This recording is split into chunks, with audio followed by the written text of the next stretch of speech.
Are you tired of thinking about drinking, trying to control it, and ending up in the same loop? Welcome to the Feel Good Alcohol Free podcast, where high achieving women learn how to step out of the stop start cycle and build a life that feels calm, clear, and alcohol free on purpose. I'm your host, Lindsay, accredited sober coach and former high functioning drinker. After more than a decade of drinking every night while keeping up a big career and a life that looked fine from the outside, I rebuilt my identity from the inside out. Now I help women stop negotiating with themselves and trust their own decisions again. This isn't a podcast full of cliches or willpower pep talks. You're getting real conversations, lived experience coaching, and practical tools you can use inside your actual life, not perfect conditions. So take a breath. You're here because you're ready to feel good in your real life. So let's get started.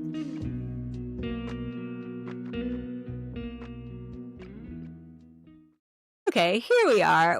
We're past the mid-December part. And so you might be having some thoughts throughout this episode. Lindsay, there's less than 2 weeks left. Now I really can wait until January. No, no, no. I do not want you letting that mindset creep in. Okay. December is this month where women try to survive on caffeine and good vibes. It's busy, it's emotional, and it's this month where most of us are just like, okay, I'm dealing with this in January. And maybe you listened to the recent episode with Kelly Nolan a couple of weeks ago where she talked about something called No Plan Jan. I'm embracing this. And I want you to look at this as a little bit of a different lens. I'm going to offer you something to think about and consider today. January isn't magic. January is just you in a new month with the same patterns. I want to start today by calling out one of the strongest, layers of BS we're all sort of sold. The idea that January is supposed to be a clean slate, as if the moment the clock hits midnight, we're meant to feel energized, disciplined, and ready to build our entire lives on command. But am I the only one who feels like January rarely feels like a fresh start? January usually feels exactly like December. The same stress, the same fatigue, just with maybe some guilt layered on top. And that's what creates this loop. Call it like a fatigue New Year pressure loop. Because here's what's actually happening. We come out of December mentally and physically exhausted. We've pushed through work deadlines, family obligations, travel, social events, disrupted routines, extra stimulation, and probably very little rest. Then, without pausing, without recovering, we launch ourselves into January expecting discipline, clarity, and motivation to suddenly, appear, suddenly show up for ourselves. But here's the thing, January is one of the hardest months of the year to change anything. And I'm not just making this up. There is real science behind this. In winter, our circadian rhythms shift. We have less daylight. This means that our bodies are producing more melatonin, the hormone that makes us tired. We're literally wired to slow down this time of year. Our motivation naturally dips because dopamine and serotonin levels drop with reduced sunlight. Our brains are functioning on less energy, and our bodies are pulling us toward maintenance, not sudden reinvention. And this isn't a mindset. This is human biology. And historically, this is the season where people rested, conserved energy, evaluated what mattered. Winter was the time of hibernation and reflection, not performance. Modern culture flipped that upside down and convinced us that the darkest, coldest month of the year should somehow be our moment to execute this massive change. It's like we're trying to plant a garden in frozen soil, and then we feel ashamed when nothing grows. So we set big expectations in January. We don't have the capacity to sustain them. We slip, and the shame hits hard because we think we should be able to push through it. Our problem when this happens isn't desire. And it's not motivation, and it definitely is not willpower. It's that women are trying to outperform their own biology.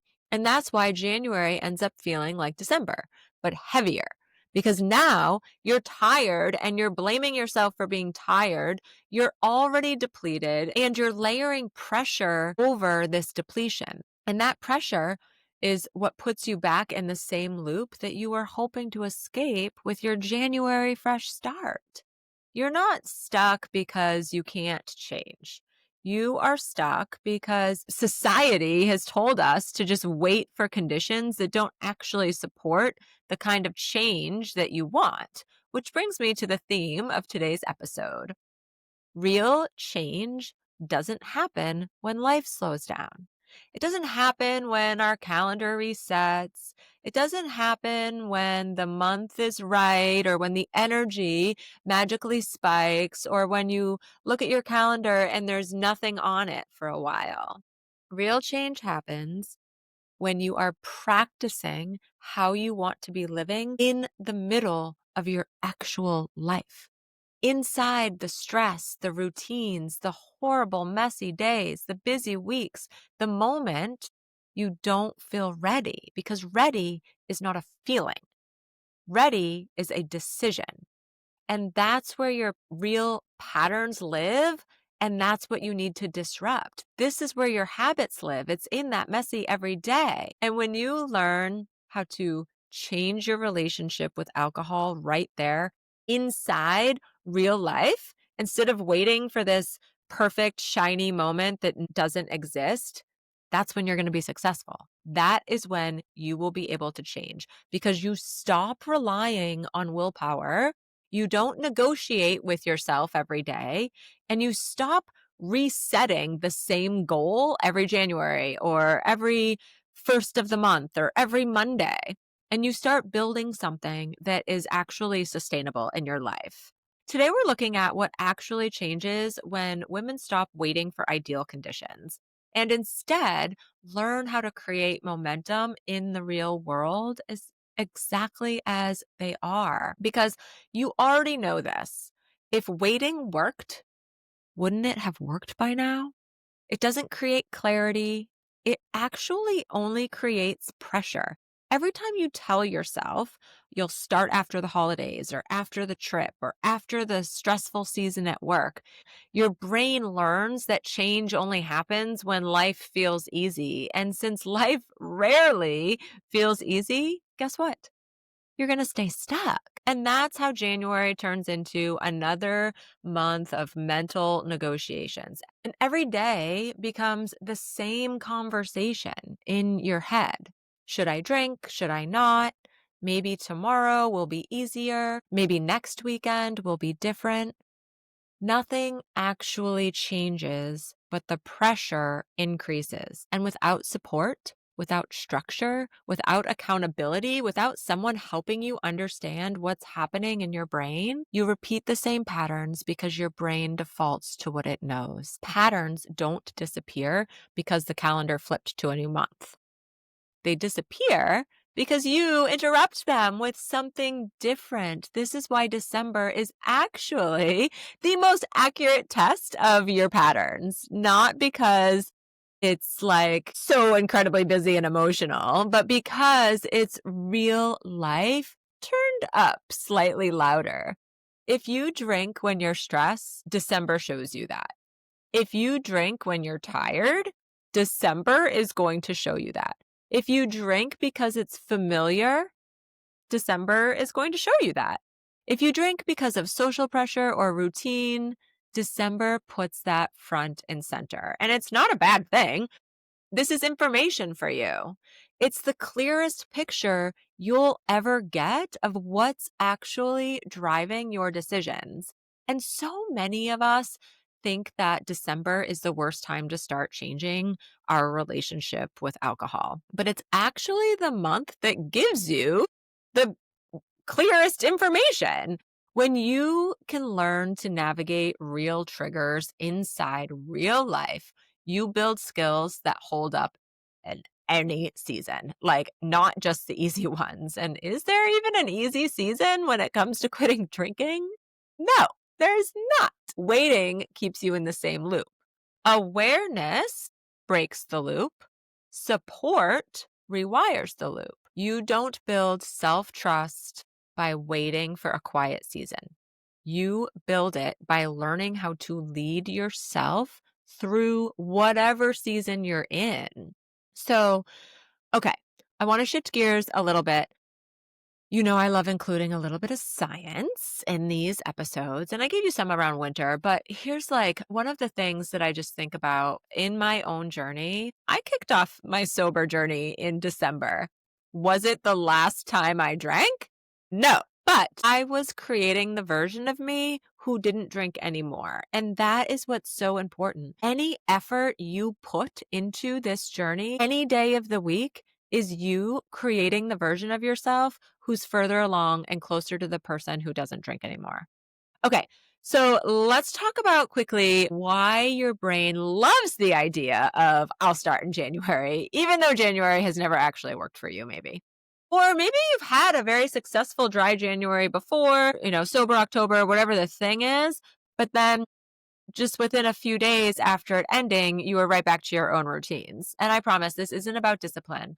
I'm going to share with you about biology. Our brains are wired to repeat whatever feels familiar, not whatever feels good. So when you push the change off, even with the best intentions, your brain is practicing the same pattern of waiting, not the pattern of changing. I want you to hear that again. Your brain is practicing the pattern of waiting, not the pattern of changing.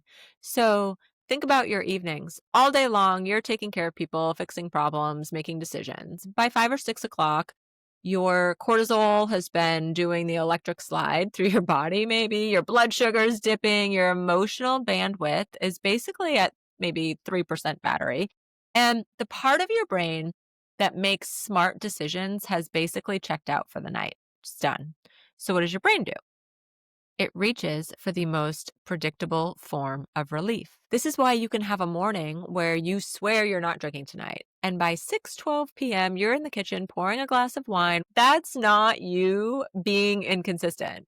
That's your system choosing familiarity over possibility. Now, add in the holidays, the overstimulation, the expectations, the emotional labor, the forced cheerfulness, okay? And your brain is basically in a pressure cooker. And pressure makes these old habits louder. So here's another example. This is why you can be sitting at the office holiday party, making small talk with someone you don't even like, and suddenly all you can think about is the bar.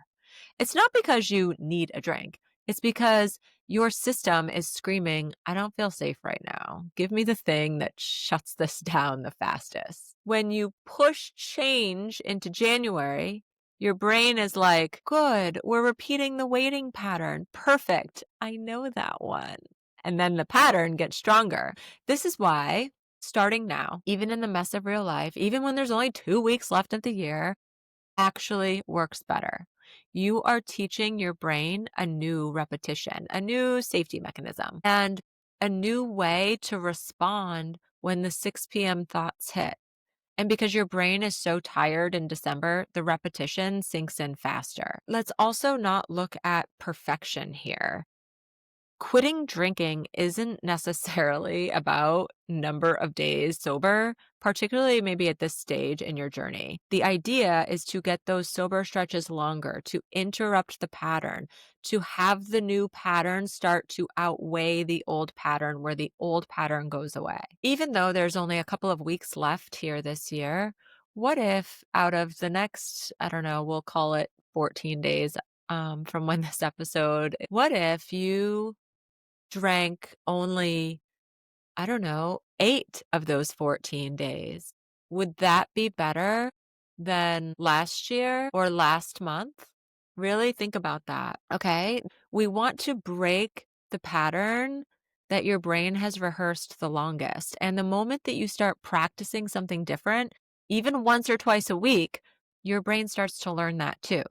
Your system's not working against you. It's going to repeat what it knows. So you have to introduce this new pattern and disrupt the old one. And once it has a new experience of, safety and feeling relief, it's going to choose that one more often than you think it will. Okay. I want to tell you about a few women who did not wait for January and they have started right in the middle of this chaos. And what has happened for them still amazes me. And I want you to think about how you could also experience this even over the next 2 weeks so that in January, when January starts, you are ahead of the game. You've already started to build safety in your brain so that it is disrupting that pattern of waiting. That's the most important part here. I had a woman who started our work together during a week where she had a wedding to go to, a work trip, and her kids had playoffs for sports. Like it was a crazy week or 10-day period in her life. And she still found her first win in noticing that she drank one night less. She went on this work trip and she leaned into her decision to not drink at the dinner at the end of the night and she didn't do it. And then she was so proud of herself that on the second day, she actually skipped the happy hour. And instead of doing that, she went to the gym and walked on the treadmill for a little while and then went back to her room, rested and recharged before meeting clients for dinner. I mean, this is how you break that pattern. Sure, did it feel awkward to skip that hour? And were there feelings of, gosh, am I missing out on networking or whatever? But she took care of herself. We have to take care of ourselves throughout the day so that we can show up for ourselves later and make the decisions that we feel good about and make us feel good. This is the autopilot that she broke. She did things differently. Yes, it felt uncomfortable, but when she was getting on that plane to come home, she was like, I can't believe I didn't want to start this, but now I've already nailed a business trip where I didn't drink. Like within 1 week of working together, and she felt good about it, and I was there for her. This is like the things that you can expect to experience right away when you work with me. I had another woman who joined 6 days before they were going on a vacation, and she was figuring that her vacation was just going to be a total epic failure. She had never been on vacation where drinking wasn't running the show, and she ended up having so much more fun with her family because I taught her strategies to focus on how she wanted to feel the next day, what she actually wanted to get out of her trip, and what success looked like. She went the whole trip and she only drank twice. And we got to talk about it and reflect on it and discuss if alcohol even added value to the vacation. And she realized that she was just so incredibly proud of herself for only drinking twice on this vacation. And I was so proud of her too. And all of this new information that she had and challenging her beliefs about what drinking on vacation meant versus not drinking on vacation. And so these are the things that the women experience in my world right out of the gate. These are things that you can do now in December. And when support is there, even when your life is totally bananas, you're going to get even further faster. This is not about perfect behavior. It's about gaining information that gives us confidence because you're going to have some wins that are really going to make you feel good. And then if you have a slip, you're going to know exactly what to do so that it doesn't happen again or to lead you with that further, like deeper experience so that you show up differently the next time. I've had so many women tell me after our first week or 2 weeks together, this hasn't been perfect, but I don't hate myself right now. And that is so important because that shame loop, that hating ourselves when we feel like we've just messed up or we're never going to get there, that keeps us stuck. That cuts, it hurts, it's deep. And so these women who come to me, they realize that they're never going to have ideal conditions. And so they didn't start in ideal conditions. They started in the real life, the real messy crap. And that's why their results last. So, okay, this is crucial because I want you to know that when you show up for yourself, you're going to be successful. When you stop showing up for yourself, that's when you're going to feel like you're not getting anywhere. So, as long as you keep coming and showing up, and when you do that with support and intention, here's what usually happens in the first month with the women who join me. And none of this depends on having a perfect calendar. I want that to be clear. Your evenings are going to get slightly easier. The mental chatter around drinking is going to quiet down. You're going to stop dreading having an event or something on your calendar where you used to drink during those times. And most importantly, the shame spiral is going to go away. And then, of course, there's going to be these physical attributes that show up. You're going to have better sleep. You're going to remember what having a clear morning feels like. You're going to see that your emotional bandwidth increases. You're no longer going to be panicking at 6 o'clock in front of the refrigerator. When you join me, you are going to handle each hard moment differently, and that is what's going to make this sustainable for you. You're going to feel proud of yourself again.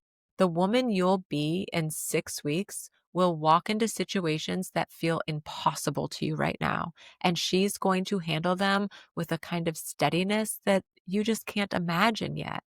January you isn't the hero here. February, March you is where the identity shift lands. And the first 30 days build that foundation. When you start doing things differently, and that is what is going to give you evidence, A, that you can do this, and B, that you actually enjoy life without alcohol and that you never needed it. This is how the confidence is built. You start making promises to yourself. I teach you exactly how to keep those promises, and then your confidence soars. This future version of you isn't built in January. It doesn't matter that it's December, whatever, 17th or December 24th, or even if it's December 30th, there's opportunity to start creating the version of yourself who doesn't drink today. Okay, I'm going to give you an assignment. You know that I love assignments. I want you to choose one thing in your life right now that feels wildly inconvenient, really messy, or signals you not the right time. And I want you to ask yourself, if I started changing in the middle of this, what could shift for me over the next couple of weeks? So you're just going to pick one messy area and imagine practicing change inside it. And what I mean by that is imagine one like thing that you could do differently for it. Maybe you are traveling with your family for Christmas. What would it be like to not drink on the airplane? What would it be like to not hit the airport bar before getting on the plane? Like, I want you to just identify one micro win that is available this week and write it down. The reason why this works is because you start to imagine possibility. It creates and opens up possibility for you that you can do something that doesn't have to be the way you always did it. It also interrupts perfectionism. So if you're thinking, well, if I'm going to quit drinking, that means that like starting tomorrow, I just never drink again. That's perfectionism mindset. And what happens when you're in that mindset, if you have a drink, you're calling yourself a failure. And that doesn't work. But if you say, okay, this weekend we're traveling via airplane to visit family. Normally, I would drink in the airport, I would drink on the plane, and then, we have plans to go out to dinner right after, like right when we land or something, and I would be drinking then. Now, just pick one circumstance in that whole scenario that I just described and challenge yourself to not drink. Imagine what it would be like to go to the airport, get through security, buy yourself a fancy coffee at Starbucks or whatever, and go sit at the gate or walk around, get some extra steps in, and then sit at the gate if you're too early and watch a show on your phone or whatever, and then get on the plane and see how that feels. Because just by doing that, you're disrupting the pattern. So that's just one example, but this is going to give you a little future to step toward, breaking these patterns start doing it now. You don't need to wait until January 1st. When you have that mentality, you're focused on willpower and discipline, and it's not just going to show up. Okay. I want you to do this so that you will actually see how fast the emotional payoff begins. When you get a little win, like going to the airport and not drinking, that's a win. And you are going to be proud AF of yourself when you do it. Okay. This isn't about perfect circumstances. You just have to start. So, okay. I'm so glad you're here. That's it for me. That is your assignment. I hope you have a wonderful, wonderful next couple of weeks. Thank you for listening. If this episode landed for you, it would mean a lot if you left a review or take a quick screenshot of it and share it on social media. That's how this show reaches more women who are ready to stop living in the drinking loop and start leading themselves with confidence again. I'm on a mission to change the way high-achieving women think about alcohol because you don't need more willpower or more rules around your drinking. You need real support, real tools, and the truth about what's actually possible for you. So keep showing up for yourself. Keep telling the truth about what you want. Remember, the life you want isn't found in a glass or a bottle of wine. It's built in the decisions that you can stand behind, the ones that you feel really good about. My DMs are always open, and I can't wait to get to know you better. I will see you next week in the next episode.